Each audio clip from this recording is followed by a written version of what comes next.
Hello, Robs. We're back with Ernie. Hemingway's sister, Sonny, remembers. By Madelaine Hemingway Miller.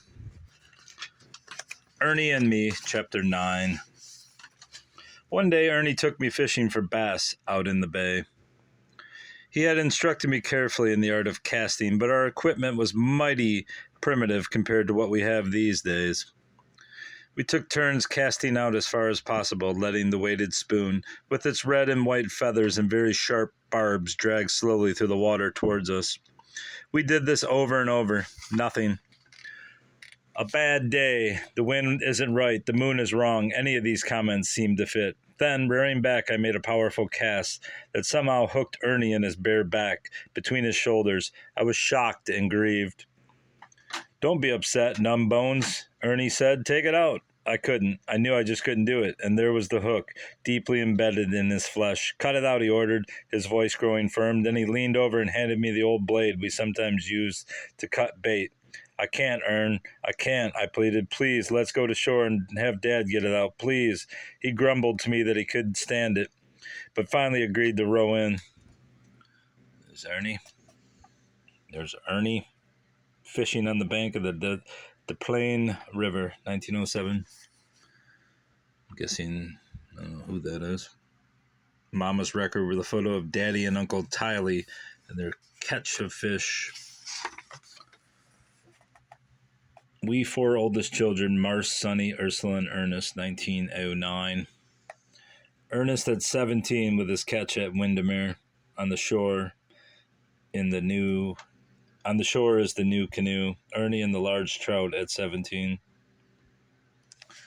When we reached shore, Dad sized up the situation, located his clippers, clipped off the now protruding barb, and backed the rest of the hook out. "Now a drop or two of iodine will finish the job," Dad said. When he'd finished, we cheerfully went back out on the lake. The next time I cast, Ernie did not say, "Don't hook me again." I appreciated that.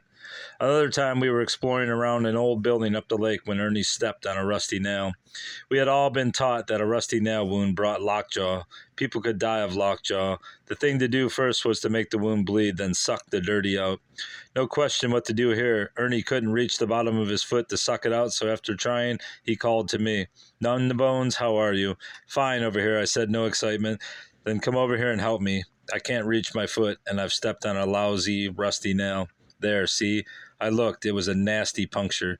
"You've got to get down and suck the bad stuff out. Don't swallow. Just suck hard on the wound and spit out promptly. Can you do it?" I told him of course I could. We went through the process several times and finally said, "That's good enough, I think. Just one more time for good luck." Good luck we had. No infection set in. Nowadays, people are against such procedures. I understand. I guess our mouths had less germs in those days. On an outing with Ernie to explore the shoreline up in the north arm of Walloon Lake, we went ashore near Indian Garden to investigate. We were about to sit down when we noticed poison ivy all around. I had a great regard for the power of the tri-leafed ground cover. I'd once had an itchy rash from it, but Ernie laughed at me and said, "It's silly to let it have power over you." He often said things like that. He offered to eat a leaf of the stuff to show me he had the power of resisting the poison.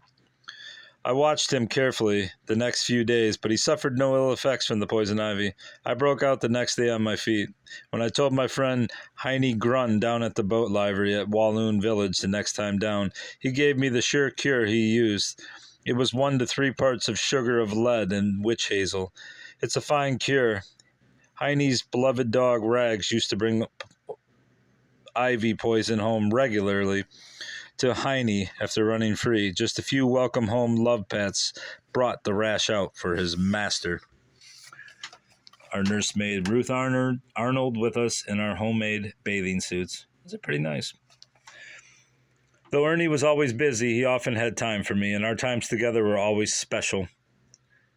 In one way or another. One time I remember we were playing catch in the yard at Windermere with the new hard indoor baseball. Not that I couldn't usually catch his throws or he wouldn't have played with me, but this one time a hard-thrown ball hit me on the nose. This Hemingway nose, which I always say is just for smelling, was bent offside, and I had a bad nosebleed. Ernie was so solicitous and upset at hitting me that I couldn't let on how much it hurt Daddy appeared and pulled my nose back straight, and we all quieted down with assurance and comfort from Daddy that I was really okay. Ernie let me play catch again as soon as the bleeding stopped so I wouldn't feel too badly. He didn't blame me for not catching the ball. He blamed himself for not throwing it correctly. What a guy. Indeed.